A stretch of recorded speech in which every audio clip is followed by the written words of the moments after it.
सब ची ची करदियां चिड़ियां दा, सब कल कल करदियां नदियां दा, सब छां छां करदे वेखां दा, अपना ही तराना हुंदा है।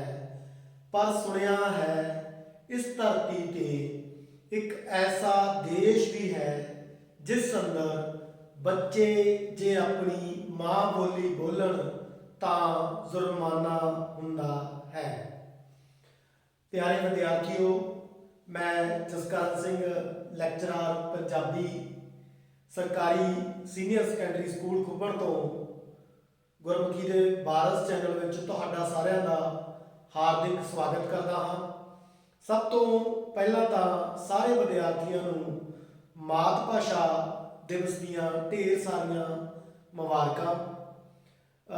ਜਿਵੇਂ ਕਿ ਵਿਦਿਆਰਥੀਓ ਤੁਸੀਂ ਜਾਣਦੇ ਹੋ ਕਿ ਅੱਜ 21 ਫਰਵਰੀ ਨੂੰ ਪੂਰੇ ਵਿਸ਼ਵ ਵਿੱਚ ਮਾਤ ਭਾਸ਼ਾ ਦਿਵਸ ਦੇ ਤੌਰ ਤੇ ਮਨਾਇਆ ਜਾਂਦਾ ਹੈ ਤੇ ਅੱਜ ਦੀ ਆਪਣੀ ਗੱਲਬਾਤ ਦਾ ਵਿਸ਼ਾ ਵੀ ਇਹੀ ਹੈ ਕਿ ਮਾਤ ਭਾਸ਼ਾ ਦਿਵਸ ਜੋ 21 ਫਰਵਰੀ ਨੂੰ ਪੂਰੇ ਵਿਸ਼ਵ ਭਰ ਦੇ ਵਿੱਚ ਮਨਾਇਆ ਜਾਂਦਾ ਹੈ ਉਹਦੀ ਇਤਿਹਾਸਕਤਾ ਕੀ ਹੈ ਤੇ ਅਗਲੀ ਗੱਲ ਕਿ ਮਾਤ ਭਾਸ਼ਾ ਦੀ ਸਾਡੀ ਜ਼ਿੰਦਗੀ ਦੇ ਵਿੱਚ ਅਹਿਮੀਅਤ ਕੀ ਆ, ਕਿਉਂ ਸਾਨੂੰ ਮਾਤ ਭਾਸ਼ਾ ਦਿਵਸ ਨੂੰ ਬੜੇ ਚਾਵਾਂ ਨਾਲ ਮਨਾਉਣਾ ਚਾਹੀਦਾ ਹੈ ਤੇ ਸਾਡੇ ਮਾਤ ਭਾਸ਼ਾ ਦੇ ਨਾਲ ਜੁੜੇ ਹੋਏ ਸਰੋਕਾਰ ਕਿਹੜੇ ਕਿਹੜੇ ਆ।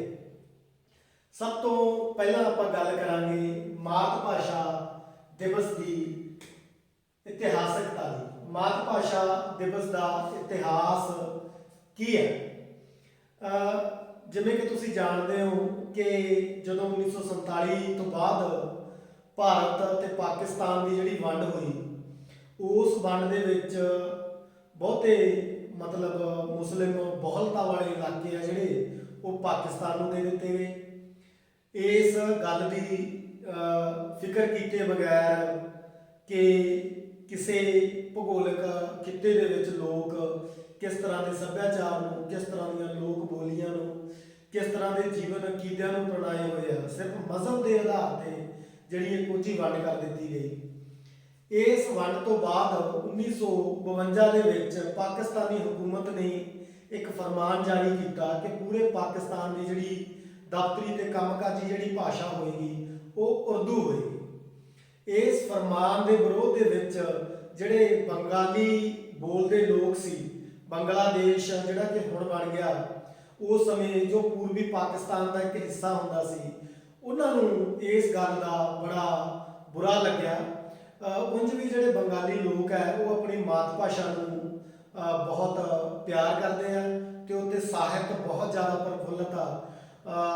ਭਾਰਤ ਦਾ ਸਾਹਿਤ ਦੇ ਵਿੱਚ ਮਿਲਿਆ ਹੋਇਆ ਨੋਬਲ ਪੁਰਸਕਾਰ ਵੀ ਬੰਗਾਲ ਦੇ ਰਵਿੰਦਰਨਾਥ ਟੈਗੋਰ ਜੀ ਨੂੰ ਮਿਲਿਆ। ਸੋ ਜਦੋਂ ਹਕੂਮਤ ਦਾ ਫਰਮਾਨ ਆਇਆ ਕਿ ਪੂਰੇ ਪਾਕਿਸਤਾਨ ਦੀ ਜਿਹੜੀ ਕੰਮਕਾਜ ਦੀ ਭਾਸ਼ਾ ਹੈ ਉਹ ਉਰਦੂ ਰਹੇਗੀ, ਤਾਂ ਜਿਹੜੇ ਬੰਗਾਲੀ ਲੋਕਾਂ ਨੇ ਇਸ ਗੱਲ ਦੇ ਖਿਲਾਫਤ ਕੀਤੀ।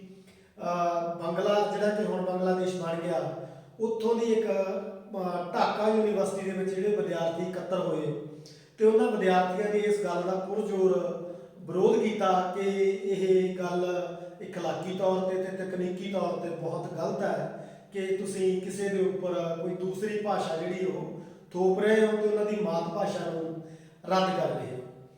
ਤਾਂ ਇਸੇ ਵਿਰੋਧ ਦੇ ਵਿੱਚ ਢਾਕਾ ਯੂਨੀਵਰਸਿਟੀ ਦੇ ਵਿੱਚ ਇੱਕ ਬਹੁਤ ਵੱਡਾ ਵਿਦਿਆਰਥੀਆਂ ਦਾ ਇਕੱਠ ਜੁੜਿਆ।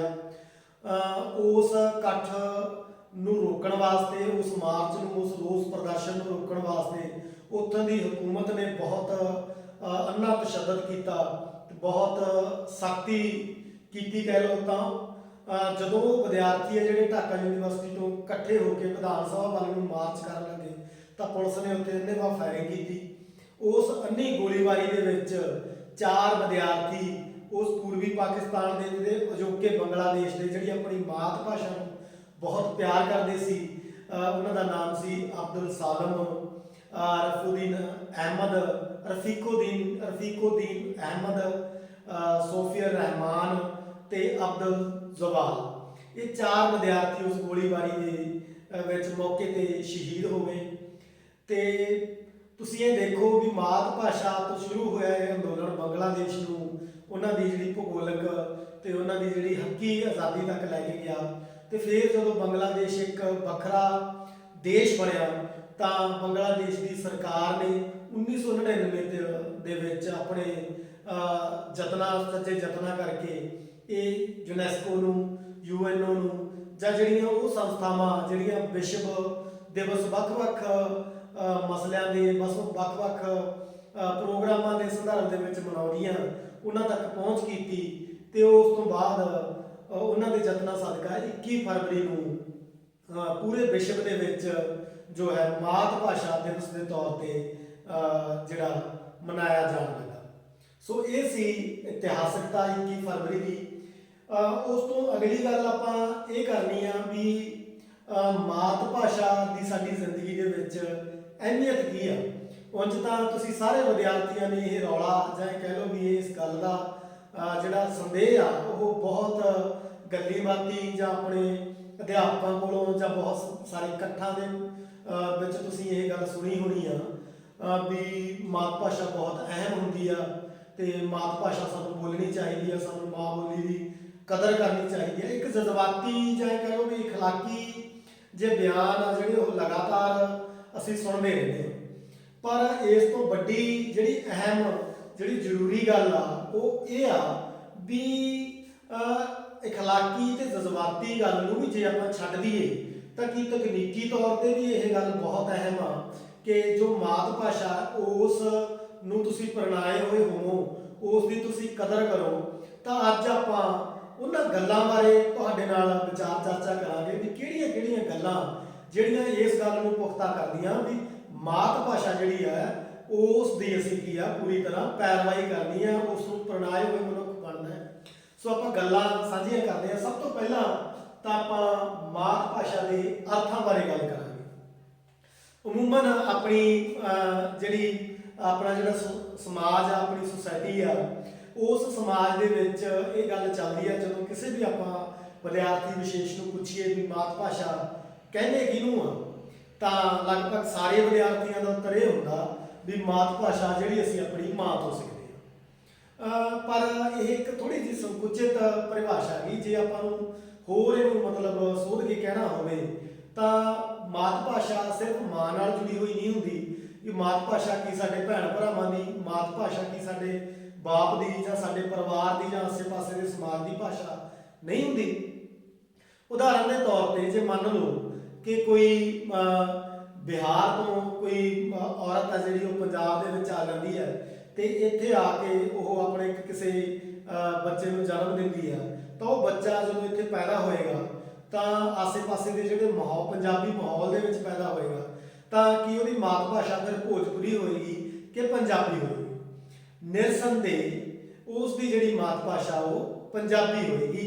ਸੋ ਮਾਤ ਭਾਸ਼ਾ ਤੋਂ ਅਰਥ ਹੁੰਦਾ ਹੈ ਜੋ ਸਾਡੀ ਆਲੇ ਦੁਆਲੇ ਦੀ ਭਾਸ਼ਾ, ਜਿੱਥੇ ਅਸੀਂ ਪੜ੍ਹਦੇ ਹਾਂ, ਜਿੱਥੇ ਅਸੀਂ ਵਿਚਰਦੇ ਹਾਂ, ਜਿੱਥੇ ਅਸੀਂ ਵੱਡੇ ਹੁੰਦੇ ਹਾਂ, ਜਿੱਥੇ ਸਾਡੇ ਸੁਪਨੇ ਜਵਾਨ ਹੁੰਦੇ ਆ, ਜਿੱਥੇ ਸਾਡੀਆਂ ਮਨ ਦੀਆਂ ਤਰੰਗਾਂ ਜਿਹੜੀਆਂ ਉਹ ਉਛਲਦੀਆਂ, ਉਸ ਭੂਗੋਲਿਕ ਖਿੱਤੇ ਨੂੰ, ਉਸ ਇਲਾਕੇ ਦੀ ਭਾਸ਼ਾ ਨੂੰ ਅਸੀਂ ਕੀ ਕਹਿੰਦੇ ਹਾਂ? ਮਾਤ ਭਾਸ਼ਾ ਕਹਿੰਦੇ ਹਾਂ। ਉਸ ਤੋਂ ਬਾਅਦ ਇੱਕ ਅਹਿਮ ਗੱਲ ਆਪਾਂ ਜਿਹੜੀ ਮੈਂ ਜਿਵੇਂ ਤੁਹਾਡੇ ਨਾਲ ਪਹਿਲਾਂ ਹੀ ਸਾਂਝੀ ਕਰਕੇ ਹਟੇ ਹਾਂ ਵੀ ਮਾਤ ਭਾਸ਼ਾ ਦੀ ਜ਼ਰੂਰਤ ਕੀ ਹੈ। ਵੀ ਭਾਸ਼ਾਵਾਂ ਤਾਂ ਹੋਰ ਬਹੁਤ ਹੈ, ਜਿਵੇਂ ਹੁਣ ਅੰਗਰੇਜ਼ੀ ਤੇ ਬੜਾ ਜ਼ੋਰ ਲਾਇਆ ਹੈ ਅੱਜ ਕੱਲ੍ਹ ਮਾਪਿਆਂ ਨੇ ਤੇ ਸਾਡੇ ਮਤਲਬ ਸਮਰੱਥ ਅਧਿਕਾਰੀਆਂ ਨੇ ਵੀ। ਇਸ ਤੋਂ ਇਲਾਵਾ ਹਿੰਦੀ ਵੀ ਹੈ, ਹੋਰ ਉਰਦੂ ਵੀ ਹੈ, ਜਰਮਨ ਵੀ ਹੈ, ਇਟਲੀ ਵੀ ਹੈ। ਸਭ ਤੋਂ ਪਹਿਲੀ ਗੱਲ ਤਾਂ ਆਪਾਂ ਇਹ ਸਪਸ਼ਟ ਕਰ ਲਈਏ ਕਿ ਆਪਾਂ ਨੂੰ ਕਿਸੇ ਵੀ ਭਾਸ਼ਾ ਦਾ ਜਿਹੜਾ ਵਿਰੋਧੀ ਨਹੀਂ ਹੋਣਾ ਚਾਹੀਦਾ। ਭਾਸ਼ਾਵਾਂ ਜਿੰਨੀਆਂ ਤੁਸੀਂ ਵੱਧ ਸਿੱਖੋਗੇ ਉੱਡੀ ਤੁਹਾਡੀ ਕਾਰਜਕੁਸ਼ਲਤਾ ਜਿਹੜੀ ਹੈ ਉਹ ਵੱਧਦੀ ਚਲੀ ਜਾਣੀ ਹੈ ਤੇ ਤੁਹਾਡੇ ਲਈ ਬਿਹਤਰੀ ਵਾਲਾ ਇਹ ਕਾਰਜ ਹੋਣਾ ਹੈ। ਪਰ ਵੱਡੀ ਗੱਲ ਇਹ ਆ ਵੀ ਮਾਤ ਭਾਸ਼ਾ ਨੂੰ ਵੀ ਸਾਨੂੰ ਕੀ ਅਣਗੌਲਿਆ ਨਹੀਂ ਕਰਨਾ ਚਾਹੀਦਾ। ਹੁਣ ਆਪਣੀ ਜਿਹੜੀ ਗੱਲ ਆ ਉਹ ਇਹ ਆ ਵੀ ਮਾਤ ਭਾਸ਼ਾ ਦੀ ਜ਼ਰੂਰਤ ਕੀ ਹੈ। ਸਭ ਤੋਂ ਪਹਿਲਾਂ ਜੇ ਆਪਾਂ ਗੱਲ ਕਰ ਲਈਏ ਕਿ ਮਾਤ ਭਾਸ਼ਾ ਸਾਡੇ ਵਜੂਦ ਦਾ ਹਿੱਸਾ ਹੈ। ਵਜੂਦ ਦਾ ਹਿੱਸਾ ਕਿਵੇਂ ਆ? ਉਦਾਹਰਨ ਦੇ ਤੌਰ ਤੇ ਜਿਵੇਂ ਆਪਾਂ ਬਚਪਨ ਤੋਂ ਹੀ ਸੁਣਦੇ ਆਏ ਆ, ਪੜ੍ਹਦੇ ਆਏ ਆ ਵੀ ਜਦੋਂ ਤੁਹਾਡੇ ਕੋਈ ਸੱਟ ਲੱਗ ਜਾਂਦੀ ਹੈ, ਜਦੋਂ ਤੁਹਾਨੂੰ ਕੋਈ ਅਜਿਹਾ ਮਤਲਬ ਸਹਿਣਸ਼ੀਲ ਦੁੱਖ ਤੁਹਾਡੇ ਮਨ ਨੂੰ ਲੱਗਦਾ ਤੇ ਜਦੋਂ ਤੁਸੀਂ ਅਚੇਤ ਮਨ ਦੇ ਵਿੱਚ ਕਦੇ ਹੁੰਦੇ ਹੋ ਤਾਂ ਤੁਹਾਡੇ ਜਿਹੜੇ ਪਹਿਲੇ ਉਸ ਦੁੱਖ ਦੇ ਵਿੱਚੋਂ ਨਿਕਲੀ ਹੋਈ ਚੀਕ ਹੈ ਉਹ ਤੁਹਾਡੀ ਮਾਤ ਭਾਸ਼ਾ ਦੇ ਵਿੱਚ ਹੋਵੇਗੀ। ਇਸ ਤੋਂ ਇਲਾਵਾ ਜਦੋਂ ਤੁਸੀਂ ਦੇਖ ਲਓ ਵੀ ਬਹੁਤ ਜ਼ਿਆਦਾ ਦੁੱਖ ਦੇ ਵਿੱਚ ਹੁੰਦੇ ਹੋ, ਕਈ ਵਾਰੀ ਹਾਲਤ ਇਹ ਬਣ ਜਾਂਦੀ ਹੈ ਵੀ ਸਾਡਾ ਜਿਹੜਾ ਸਰੀਰ ਹੈ ਉਹ ਕੰਮ ਛੱਡ ਜਾਂਦਾ, ਸਾਡੇ ਹੱਥ ਕੰਮ ਨਹੀਂ ਕਰਦੇ, ਸਾਡੇ ਪੈਰ ਇੱਕ ਥਾਂ ਤੇ ਗੱਡੇ ਜਾਂਦੇ ਆ, ਸਾਡੀਆਂ ਅੱਖਾਂ ਇੱਕ ਥਾਂ ਤੇ ਖਲੋ ਜਾਂਦੀਆਂ। ਤੁਸੀਂ ਉਸ ਵੇਲੇ ਦੇਖਿਓ ਵੀ ਤੁਹਾਡੇ ਮਨ ਦੇ ਅੰਦਰ ਜਿਹੜੀ ਵਿਚਾਰਾਂ ਦੀ ਚੱਲਦਾ ਹੋਇਆ ਪ੍ਰਵਾਹ ਹੈ ਉਹ ਵੀ ਇੱਕ ਤਰੀਕੇ ਨਾਲ ਰੁਕ ਜਾਂਦਾ, ਤੁਸੀਂ ਹੱਕੇ ਬੱਕੇ ਹੋ ਜਾਂਦੇ ਹੋ, ਤੁਸੀਂ ਜਿਹੜਾ ਬੋਲਣ ਤੋਂ ਵੀ ਅਸਮਰੱਥ ਹੋ ਜਾਂਦੇ ਹੋ। ਤਾਂ ਜਿਵੇਂ ਤੁਹਾਡਾ ਬਾਕੀ ਵਜੂਦ ਕੰਮ ਛੱਡ ਜਾਂਦਾ, ਤੁਹਾਡੀ ਭਾਸ਼ਾ ਵੀ ਉੱਥੇ ਕੰਮ ਛੱਡ ਜਾਂਦੀ ਹੈ।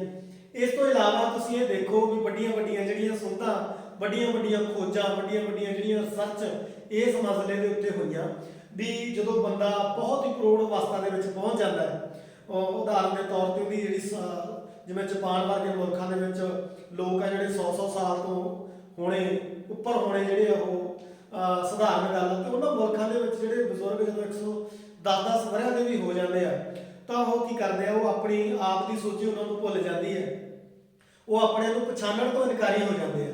ਪਰ ਉਮਰ ਦੇ ਉਸ ਪੜਾਅ ਦੇ ਉੱਤੇ ਆ ਕੇ ਵੀ ਕੀ ਕਰ ਉਹ ਮਾਤ ਭਾਸ਼ਾ ਬੋਲਣੀ ਹੈ ਜਿਹੜੀ ਉਹ ਨਹੀਂ ਭੁੱਲਦੇ, ਉਹ ਭਾਸ਼ਾ ਨੂੰ ਸਮਝ ਸਕਦੇ ਆ ਤੇ ਭਾਸ਼ਾ ਨੂੰ ਬੋਲ ਵੀ ਸਕਦੇ ਹੁੰਦੇ ਆ। ਤਾਂ ਇਸ ਗੱਲ ਤੋਂ ਇਹ ਗੱਲ ਬੜੀ ਸੋਹਣੇ ਤਰੀਕੇ ਨਾਲ ਸਪਸ਼ਟ ਹੁੰਦੀ ਹੈ ਕਿ ਮਾਤ ਭਾਸ਼ਾ ਸਿਰਫ ਭਾਸ਼ਾ ਹੀ ਨਹੀਂ, ਇਹ ਸਾਡੇ ਕੀ ਹੈ ਇੱਕ ਵਜੂਦ ਦਾ ਅਹਿਮ ਹਿੱਸਾ ਹੈ। ਦੂਸਰੀ ਗੱਲ ਆ ਜਿਹੜੀ ਉਹ ਇਹ ਆ ਵੀ ਮਾਤ ਭਾਸ਼ਾ ਸਾਨੂੰ ਵਿਰਾਸਤ ਨਾਲ ਜੋੜਦੀ ਹੈ ਨਾ। ਹੁਣ ਵਿਰਾਸਤ ਦੀ ਸਾਡੀ ਜ਼ਿੰਦਗੀ ਦੇ ਵਿੱਚ ਆਪਾਂ ਕੀ ਅਹਿਮੀਅਤ ਹੈ ਇਹਦੇ ਬਾਰੇ ਗੱਲ ਆਪਾਂ ਥੋੜੀ ਜਿਹੀ ਸਪਸ਼ਟ ਕਰ ਲਈਏ।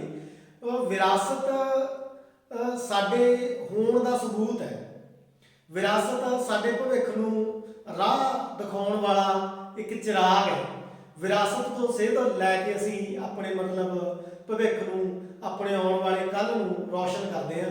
ਉੱਥੋਂ ਸਾਨੂੰ ਉਹ ਸਾਡੇ ਪ੍ਰੇਰਣਾ ਦਾ ਇੱਕ ਅਮੁੱਕ ਸੋਮਾ ਹੈ।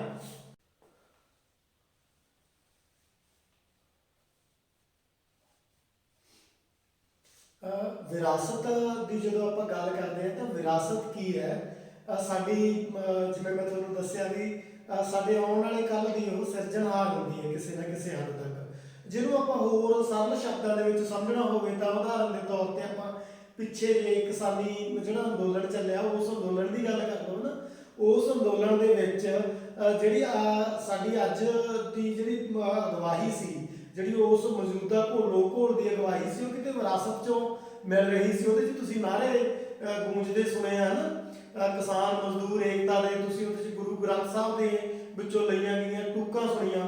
ਉਦਾਹਰਨ ਦੇ ਤੌਰ ਤੇ ਦੇਗ ਤੇ ਫਤਿਹ ਦੇ ਨਾਰੇ ਉੱਥੇ ਗਰਜ ਰਹੇ ਸੀ ਜਦੋਂ ਲੋਕ ਆ ਜਿਹੜੇ ਉਹ ਇੱਕ ਲਹਿਰ ਬਣ ਕੇ ਤੁਰ ਰਹੇ ਸੀ, ਹੈ ਨਾ। ਤਾਂ ਜੇ ਆਪਾਂ ਉੱਥੇ ਸਾਡੀ ਕੋਲ ਆਪਣੀ ਭਾਸ਼ਾ ਹੀ ਨਾ ਹੁੰਦੀ, ਜੇ ਅਸੀਂ ਉਸ ਨੂੰ ਕਿਸੇ ਹੋਰ ਭਾਸ਼ਾ ਦੇ ਵਿੱਚ ਬੋਲਣਾ ਹੁੰਦਾ, ਤਾਂ ਜਿਵੇਂ ਮੰਨ ਲਓ ਦੇਗ ਤੇ ਫਤਿਹ ਵਾਲੀ ਗੱਲ ਆ, ਤਾਂ ਉਹ ਜੇ ਆਪਾਂ ਉਹਨੂੰ ਅੰਗਰੇਜ਼ੀ 'ਚ ਬੋਲਦੇ ਤਾਂ ਉਹਦਾ ਅਨੁਵਾਦ ਤਾਂ ਹੋ ਜਾਣਾ ਸੀ to provide food and protection for the needy and pressed by Khalsa, ਜਾਂ ਹੋਰ ਬਹੁਤ ਸਾਰੀਆਂ ਇਸ ਤਰ੍ਹਾਂ ਦੀਆਂ ਸਾਡੀਆਂ ਜਿਹੜੀਆਂ ਖਾਤਾਂ ਹੈਗੀਆਂ। ਉਦਾਹਰਨ ਦੇ ਤੌਰ ਤੇ ਨੀਮ ਹਕੀਮ ਖਤਰਾ ਜਾਣ ਨੂੰ ਤਾਂ ਆਪਾਂ ਬਣਾ ਦਾਂਗੇ little knowledge is a danger thing. ਤਾਂ ਕੀ ਆ, ਕੋਈ ਦੂਸਰੀ ਭਾਸ਼ਾ ਉਹ ਤੁਹਾਡੀ ਜਿਹੜੀ ਆਪਣੀ ਵਿਰਾਸਤ ਆ ਉਸ ਵਿਰਾਸਤ ਦੀ ਜਿਹੜੀ ਹੈ ਤਰਜਮਾਨੀ ਨਹੀਂ ਕਰਦੀ। ਇਸ ਤੋਂ ਹੋਰ ਇਸ ਗੱਲ ਦੀ ਅਹਿਮੀਅਤ ਨੂੰ ਜੇ ਆਪਾਂ ਸਮਝਣਾ ਹੋਵੇ ਤਾਂ ਤੁਸੀਂ ਇਹ ਗੱਲ ਦੇਖੋ ਵੀ ਜਿਹੜਾ ਪੰਜਾਬੀ ਭਾਸ਼ਾ ਦੇ ਵਿੱਚ ਮੁੱਢਲਾ ਕਾਰਜ ਆ, ਪੰਜਾਬੀ ਭਾਸ਼ਾ ਦੇ ਵਿਆਕਰਨ ਨੂੰ ਲੈ ਕੇ, ਪੰਜਾਬੀ ਭਾਸ਼ਾ ਦੀ ਲੋਕਧਾਰਾ ਨੂੰ ਲੈ ਕੇ, ਉਹ ਮੁੱਢਲਾ ਕਾਰਜ ਅੰਗਰੇਜ਼ਾਂ ਨੇ ਪ੍ਰਾਰੰਭ ਕੀਤਾ। ਜਦੋਂ ਇੱਥੇ ਅੰਗਰੇਜ਼ ਆਏ, ਉਹਨਾਂ ਨੇ ਪੰਜਾਬ ਦੀ ਵਿਰਾਸਤ ਨੂੰ ਸਮਝਣ ਵਾਸਤੇ, ਪੰਜਾਬ ਦੀ ਲੋਕਧਾਰਾ ਨੂੰ ਸਮਝਣ ਵਾਸਤੇ, ਪੰਜਾਬ ਦੀ ਭਾਸ਼ਾਵਾਂ ਨੂੰ ਸਮਝਣ ਵਾਸਤੇ ਉਹਨਾਂ ਨੇ ਖੋਜਾਂ ਕੀਤੀਆਂ। ਉਦਾਹਰਨ ਦੇ ਤੌਰ ਤੇ ਜਿਵੇਂ ਪਹਿਲੀ ਵਿਆਕਰਨ ਆ ਉਹ ਇੱਕ ਅੰਗਰੇਜ਼ ਦੀ ਲਿਖੀ ਹੋਈ ਆ, ਪੰਜਾਬੀ ਦੀ ਜਿਹੜੀ ਸਭ ਤੋਂ ਮੁੱਢਲੀ ਵਿਆਕਰਨ ਆ ਉਹ ਕਿਸੇ ਅੰਗਰੇਜ਼ ਨੇ ਲਿਖੀ ਆ। ਠੀਕ ਆ, ਉਸ ਤੋਂ ਪਹਿਲਾਂ ਕੁਛ ਨਾ ਕੁਛ ਨੇਮ ਆ ਜਿਹੜੇ ਪੰਜਾਬੀ ਭਾਸ਼ਾ ਵਿਗਿਆਨੀਆਂ ਦੁਆਰਾ ਜਾਂ ਪੰਜਾਬੀ ਭਾਸ਼ਾ ਵਿਦਵਾਨਾਂ ਦੁਆਰਾ ਲਿਖੇ ਗਏ। ਪਰ ਜੇ ਪ੍ਰਮਾਣਿਤ ਆਪਾਂ ਵਿਆਕਰਨ ਦੀ ਗੱਲ ਕਰਨੀ ਹੋਵੇ ਤਾਂ ਉਹ ਜਿਵੇਂ ਕਿ ਜਿਹੜੀ ਪਹਿਲੀ ਪੰਜਾਬੀ ਵਿਆਕਰਨ ਹੈ ਉਹ ਵਿਲੀਅਮ ਕੈਰੀ ਦੁਆਰਾ ਲਿਖੀ ਗਈ ਹੈ। ਇਸ ਤੋਂ ਇਲਾਵਾ ਜੇ ਆਪਾਂ ਗੱਲ ਕਰ ਲਈਏ ਵੀ ਪੰਜਾਬ ਦੇ ਵਿੱਚ ਪੰਜਾਬੀ ਲੋਕਧਾਰਾ ਬਾਰੇ ਮੁੱਢਲੇ ਕੰਮ ਦੀ ਗੱਲ ਕਰ ਲਈਏ ਜਾਂ ਵਿਰਾਸਤ ਬਾਰੇ ਕੀਤੇ ਗਏ ਮੁੱਢਲੇ ਕੰਮ ਦੀ ਗੱਲ ਕਰ ਲਈਏ ਤਾਂ ਰਿਚਰਡ ਟੈਂਪਲ ਦੀ ਪਹਿਲੀ ਪੁਸਤਕ ਆ ਜਿਹੜੀ ਦ ਲੀਜੈਂਡ ਆਫ ਦਾ ਪੰਜਾਬ, ਉਹ ਉਸ ਦੇ 3 ਜ਼ਿਲਦਾਂ ਦੇ ਵਿੱਚ ਘੱਟੋ ਘੱਟ 1000 ਪੰਨੇ ਦੇ ਵਿੱਚ ਕਰੀਬ ਆ ਜਿਹੜੀ ਉਹ ਪੁਸਤਕ ਆ ਜਿਹੜੀ ਉਹਨੇ ਉਹ ਪੇਸ਼ ਕੀਤੀ ਹੈ, ਜਿਹਦੇ 'ਚ ਉਹਨੇ ਪੰਜਾਬ ਦੀ ਵਿਰਾਸਤ ਨਾਲ, ਪੰਜਾਬ ਦੇ ਸੱਭਿਆਚਾਰ ਨਾਲ, ਪੰਜਾਬ ਦੀ ਲੋਕ ਧਾਰਾ ਨਾਲ ਜੁੜੀਆਂ 57 ਦੇ ਕਰੀਬ ਜਿਹੜੀਆਂ ਲੋਕ ਕਥਾਵਾਂ ਉਹ ਸ਼ਾਮਲ ਕੀਤੀਆਂ। ਉਹਦੇ ਬਿਆਨਾਂ ਦੇ ਮੁਤਾਬਕ, ਉਹਦੇ ਕਹਿਣ ਮੁਤਾਬਕ ਤਾਂ ਉਹਨੇ ਜਿਹੜਾ ਸੰਗ੍ਰਹਿ ਆ ਉਹ ਤਾਂ 114 ਕਥਾਵਾਂ ਦਾ ਕੀਤਾ ਸੀ, ਪਰ ਉਹ ਛਾਪ 57 ਕੀ ਸਕਿਆ। ਸਭ ਬ੍ਰਿਟਿਸ਼ਰਸ ਨੇ, ਅੰਗਰੇਜ਼ਾਂ ਨੇ ਜਿੱਥੇ ਜਿੱਥੇ ਉਹ ਗਏ, ਜਿਨ੍ਹਾਂ ਮੁਲਕਾਂ ਦੇ ਉੱਤੇ ਉਹਨਾਂ ਨੇ ਰਾਜ ਕੀਤਾ, ਸਭ ਤੋਂ ਪਹਿਲਾਂ ਉਹਨਾਂ ਨੇ ਉਸ ਮੁਲਕ ਦੀ ਵਿਰਾਸਤ ਨੂੰ ਮਾਰਿਆ, ਉੱਥੋਂ ਦੀ ਵਿਰਾਸਤ ਨੂੰ ਖਤਮ ਕੀਤਾ। ਉਦਾਹਰਨ ਦੇ ਤੌਰ ਤੇ ਕੀਨੀਆ ਦਾ ਵਿਦਵਾਨ ਹੈ, ਕੀਨੀਆ ਦਾ ਇੱਕ ਭਾਸ਼ਾ ਵਿਗਿਆਨੀ ਹੈ ਨਗੂਗੀ ਕਹਿੰਦਾ ਕਿ ਜਦੋਂ ਉਹ ਬਚਪਨ ਦੇ ਵਿੱਚ ਪੜ੍ਹਦਾ ਹੁੰਦਾ ਸੀ ਤੇ ਅੰਗਰੇਜ਼ਾਂ ਦਾ ਉਹ ਰਾਜ ਹੁੰਦਾ ਸੀ ਉੱਥੇ, ਤੇ ਉਸ ਸਮੇਂ ਦੇ ਵਿੱਚ ਜਿਨ੍ਹਾਂ ਸਕੂਲਾਂ ਦੇ ਵਿੱਚ ਉਹ ਪੜ੍ਹਦਾ ਸੀ, ਉਸ ਸਕੂਲ ਦੇ ਵਿੱਚ ਜੇ ਕੋਈ ਵਿਦਿਆਰਥੀ ਉੱਥੋਂ ਦੀ ਆਪਣੀ ਮਾਤ ਭਾਸ਼ਾ ਦੇ ਵਿੱਚ ਗੱਲ ਕਰਦੇ ਹੋਏ ਕੋਈ ਅਧਿਆਪਕ ਉਹਨੂੰ ਦੇਖ ਲੈਂਦਾ ਤਾਂ ਉਹਨਾਂ ਨੂੰ ਬਹੁਤ ਮਤਲਬ ਸਖਤ ਸਜ਼ਾਵਾਂ ਦਿੱਤੀਆਂ ਜਾਂਦੀਆਂ, ਵਿਦਿਆਰਥੀਆਂ ਨੂੰ ਕੁੱਟਿਆ ਜਾਂਦਾ। ਕਈ ਵਾਰੀ ਉਹਨਾਂ ਦੇ ਹੱਥ ਦੇ ਵਿੱਚ ਤਖਤੀ ਫੜਾ ਕੇ ਕਿ ਮੈਂ ਗਧਾ ਹਾਂ, ਪੂਰੇ ਸਕੂਲ ਦੇ ਵਿੱਚ ਉਹਨਾਂ ਨੂੰ ਘੁਮਾਇਆ ਜਾਂਦਾ। ਤੇ ਕਈ ਵਾਰੀ ਹਾਲਤ ਇਹ ਕੀਤੀ ਜਾਂਦੀ ਕਿ ਡਸਟਬਿਨ ਦੇ ਵਿੱਚੋਂ ਕਾਗਜ਼ ਚੱਕ ਕੇ ਇੱਕ ਵਿਦਿਆਰਥੀ ਜਿਹੜੇ ਨੇ ਉਹ ਪੰਜਾਬ ਮਤਲਬ ਆਪਣੀ ਮਾਤ ਭਾਸ਼ਾ ਬੋਲੀ ਹੁੰਦੀ ਆ ਉਹਦੇ ਮੂੰਹ 'ਚ ਪਾਏ ਜਾਂਦੇ, ਫਿਰ ਉਸ ਤੋਂ ਕੱਢ ਕੇ ਦੂਸਰੇ ਵਿਦਿਆਰਥੀ ਦੇ, ਫਿਰ ਤੀਸਰੇ ਵਿਦਿਆਰਥੀ ਦੇ ਮੂੰਹ ਦੇ ਵਿੱਚ ਕਾਗਜ਼ ਧੁੰਨੇ ਜਾਂਦੇ। ਸੋ ਕਹਿਣ ਦਾ ਮਤਲਬ ਇਸ ਤਰ੍ਹਾਂ ਆਪਾਂ ਜੇ ਗੱਲ ਨੂੰ ਹੋਰ ਵਿਸਤਾਰ ਦੇ ਨਾਲ ਕਰਨ ਲੱਗ ਜਾਈਏ ਤਾਂ ਬਹੁਤ ਆਪਣੀ ਜਿਹੜੀ ਗੱਲਬਾਤ ਆ ਲੰਬੀ ਚਲੀ ਜਾਏਗੀ। ਮੇਰੇ ਕਹਿਣ ਦਾ ਮਤਲਬ ਇਹ ਆ ਵੀ ਜਿਹੜੀ ਕਿਸੇ ਭੂਗੋਲਿਕ ਖਿੱਤੇ ਨੂੰ, ਕਿਸੇ ਦੀ ਲੋਕਾਈ ਨੂੰ, ਕਿੱਥੋਂ ਦੀ ਜਨਤਾ ਨੂੰ, ਜਾਂ ਕਹਿ ਲਓ ਵੀ ਕਿਸੇ ਦੀ ਆਵਾਮ ਨੂੰ ਗੁਲਾਮ ਕਰਨ ਤੋਂ ਪਹਿਲਾਂ ਉਹਨਾਂ ਨੂੰ ਸਰੀਰਕ ਜਾਂ ਭੂਗੋਲਿਕ ਤੌਰ ਤੇ ਗੁਲਾਮ ਕਰਨ ਤੋਂ ਪਹਿਲਾਂ ਜ਼ਰੂਰੀ ਆ ਉਹਨਾਂ ਨੂੰ ਵਿਅਕਤੀਗਤ ਤੌਰ ਤੇ ਸਮਾਜਿਕ ਤੌਰ ਤੇ ਮਾਨਸਿਕ ਤੌਰ ਤੇ ਗੁਲਾਮ ਬਣਾਇਆ ਜਾਵੇ। ਤੇ ਉਹ ਗੁਲਾਮ ਫੇਰ ਬਣਦੇ ਆ ਜਦੋਂ ਉਹਨਾਂ ਨੂੰ ਉਹਨਾਂ ਦੀ ਵਿਰਾਸਤ ਨਾਲੋਂ ਤੋੜ ਲਿਆ ਜਾਂਦਾ, ਜਦੋਂ ਉਹਨਾਂ ਨੂੰ ਮਤਲਬ ਆਪਣੇ ਇਤਿਹਾਸ ਨਾਲੋਂ ਤੋੜ ਲਿਆ ਜਾਂਦਾ, ਜਦੋਂ ਉਹਨਾਂ ਦੀ ਆਪਣੀ ਮਾਤ ਭਾਸ਼ਾ ਦੇ ਨਾਲੋਂ ਤੋੜ ਲਿਆ ਜਾਂਦਾ। ਇਸ ਕਰਕੇ ਜਿਹੜੀ ਵਿਰਾਸਤ ਹੈ ਉਹ ਇੱਕ ਬਹੁਤ ਅਹਿਮ ਕਾਰਜ ਹੈ ਤੇ ਵਿਰਾਸਤ ਦਾ ਸਾਡੀ ਜ਼ਿੰਦਗੀ ਦੇ ਵਿੱਚ, ਤੇ ਵਿਰਾਸਤ ਨੂੰ ਜੋ ਵਡਿਆਉਣ ਵਾਲੀ ਗੱਲ ਹੈ, ਵਿਰਾਸਤ ਨਾਲ ਜੋੜ ਕੇ ਰੱਖਣ ਵਾਲੀ ਗੱਲ ਹੈ, ਉਹ ਸਾਡੀ ਮਾਤ ਭਾਸ਼ਾ ਦੇ ਨਾਲ ਹੀ ਸੰਭਵ ਹੈ। ਉਸ ਤੋਂ ਅਗਲੀ ਗੱਲ ਹੈ ਜਿਹੜੀ ਉਹ ਇਹ ਆ ਵੀ ਗਿਆਨ ਪ੍ਰਾਪਤੀ ਅਤੇ ਆਤਮਸਾਤ ਗਿਆਨ ਨੂੰ ਕਰਨ ਦਾ ਜਿਹੜਾ ਜ਼ਰੀਆ ਉਹ ਮਾਤ ਭਾਸ਼ਾ ਤੋਂ ਬਿਹਤਰ ਕੋਈ ਨਹੀਂ ਹੋ ਸਕਦਾ। ਜੇ ਆਪਾਂ ਚਲੋ ਗਿਆਨ ਪ੍ਰਾਪਤੀ ਵਾਲੀ ਗੱਲ ਵੀ ਦੇਖ ਲਈਏ ਵੀ ਜੇ ਆਪਾਂ ਗਿਆਨ ਨੂੰ ਪ੍ਰਾਪਤ ਕਰਨਾ ਵੀ ਹੋਰ ਭਾਸ਼ਾਵਾਂ ਜਿਵੇਂ ਮੰਨ ਲਓ ਅੰਗਰੇਜ਼ੀ ਦੇ ਵਿੱਚ ਹੁਣ ਦੁਨੀਆ ਦਾ ਬਹੁਤ ਸਾਰਾ ਗਿਆਨ ਆ ਜਿਹੜਾ ਉਹ ਉਪਲਬਧ ਹੈ, ਤੇ ਆਪਾਂ ਗਿਆਨ ਨੂੰ ਪ੍ਰਾਪਤ ਤਾਂ ਅੰਗਰੇਜ਼ੀ 'ਚ ਵੀ ਕਰ ਸਕਦੇ ਹਾਂ।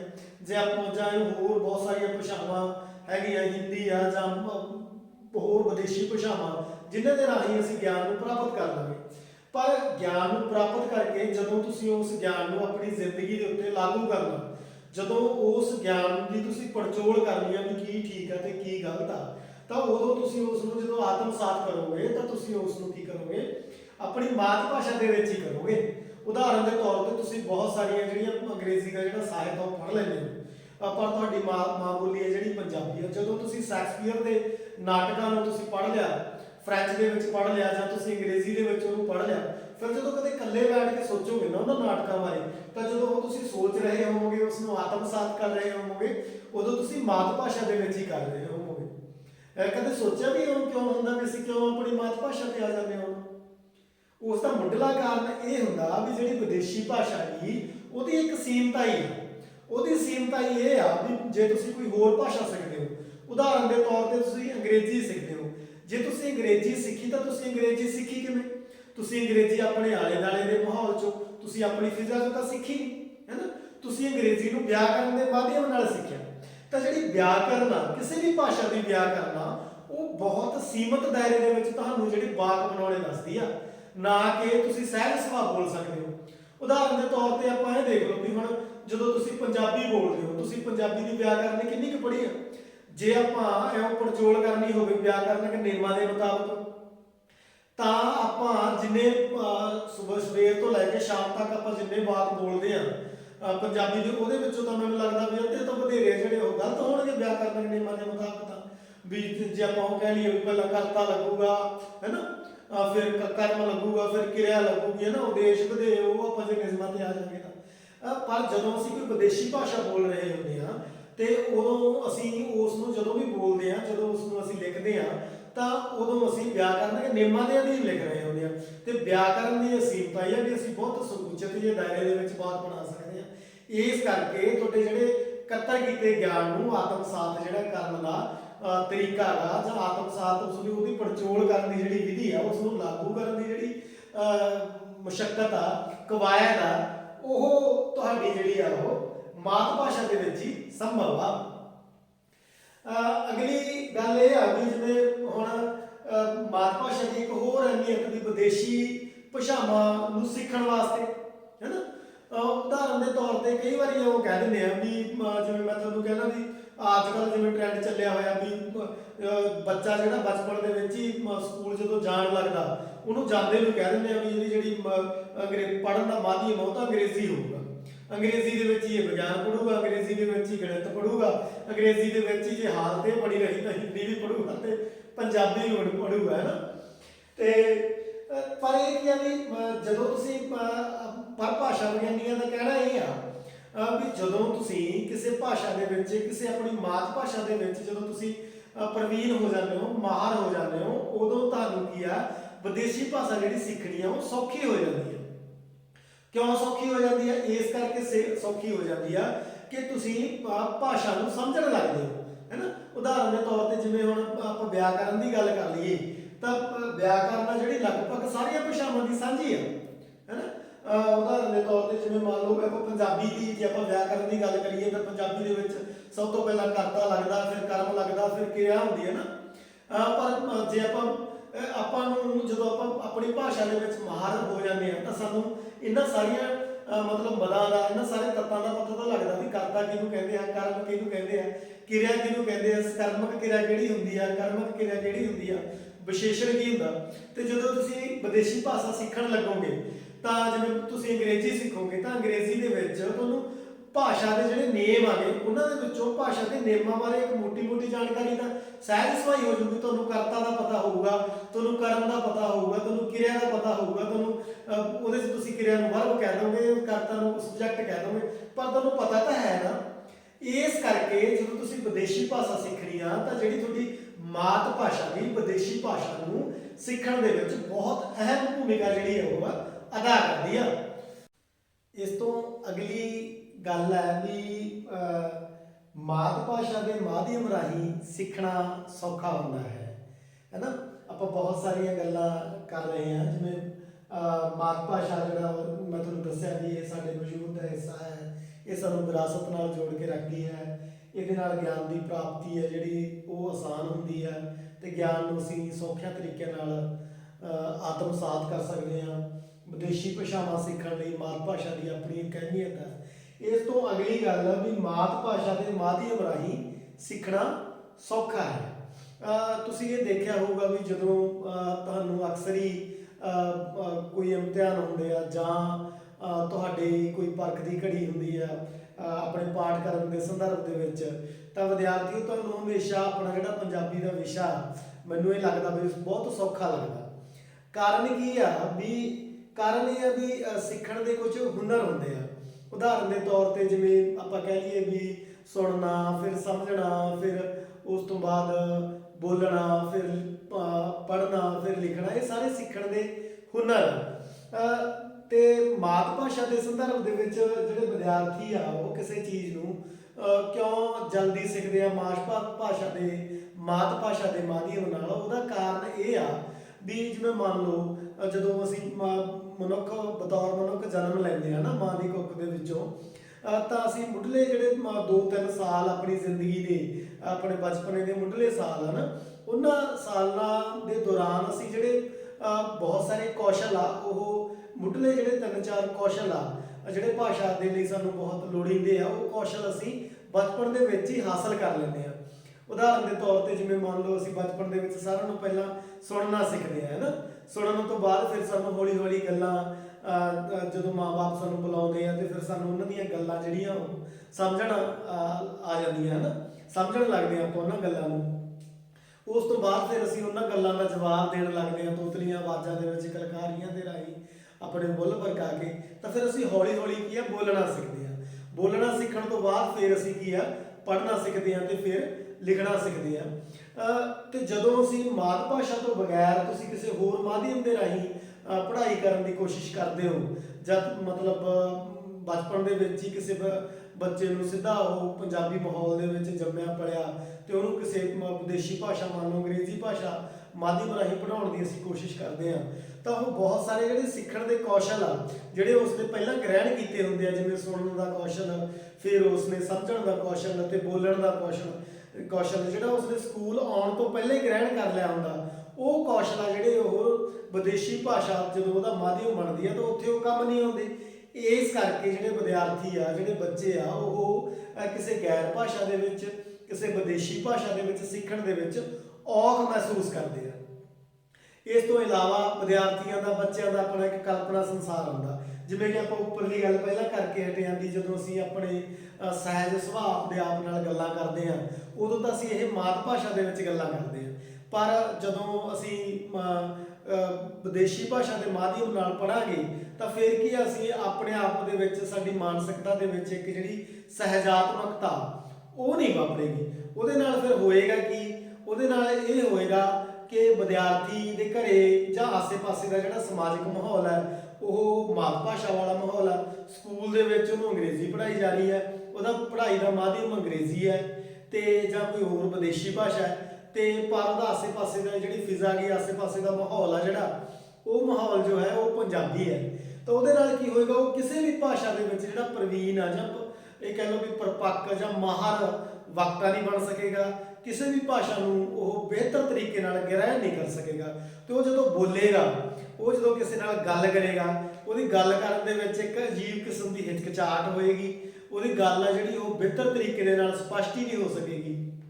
ਇਸ ਤਰ੍ਹਾਂ ਵਿਦਿਆਰਥੀਓ ਆਪਾਂ ਜਾਣਿਆ ਵੀ ਮਾਤ ਭਾਸ਼ਾ ਦੇ ਮਾਧਿਅਮ ਨਾਲ ਪੜ੍ਹਨ ਦਾ ਜਾਂ ਮਾਤ ਭਾਸ਼ਾ ਦੀ ਸਾਡੀ ਜ਼ਿੰਦਗੀ ਦੇ ਵਿੱਚ ਕਿੱਡੀ ਵੱਡੀ ਅਹਿਮੀਅਤ ਆ।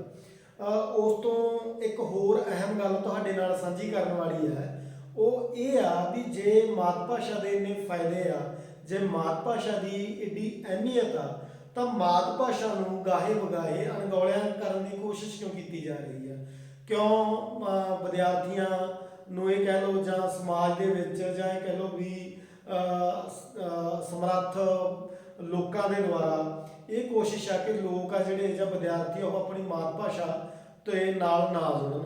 ਇਸ ਸੰਦਰਭ ਦੇ ਵਿੱਚ ਬਹੁਤ ਸਾਰੀਆਂ ਗੱਲਾਂ ਗੀਆਂ। ਇਹ ਗੱਲਾਂ ਆਪਾਂ ਥੋੜ੍ਹੇ ਜਿਹੀਆਂ ਵਿਸਤਾਰ ਨਾਲ ਅਗਲੀ ਵੀਡੀਓ ਦੇ ਵਿੱਚ ਤੁਹਾਡੇ ਨਾਲ ਸਾਂਝੀਆਂ ਕਰਾਂਗੇ।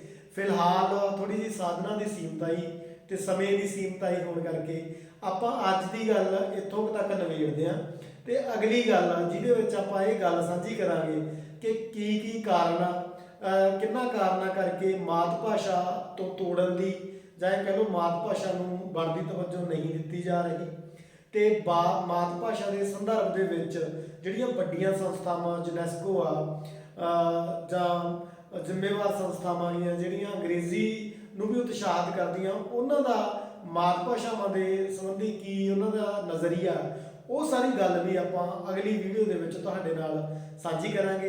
ਤਦ ਤੱਕ ਲਈ ਤੁਹਾਨੂੰ ਸਾਰਿਆਂ ਨੂੰ ਪਿਆਰ ਭਰੀ ਸਤਿ ਸ੍ਰੀ ਅਕਾਲ, ਤੇ ਇੱਕ ਵਾਰ ਫੇਰ ਮਾਤ ਭਾਸ਼ਾ ਦੀਆਂ ਤੁਹਾਨੂੰ ਮਾਤ ਭਾਸ਼ਾ ਦਿਵਸ ਦੀਆਂ ਤੁਹਾਨੂੰ ਢੇਰ ਸਾਰੀਆਂ ਮੁਬਾਰਕਾਂ, ਤੇ ਮਿਲਦੇ ਹਾਂ ਫਿਰ ਅਗਲੀ ਵੀਡੀਓ 'ਚ। ਧੰਨਵਾਦ।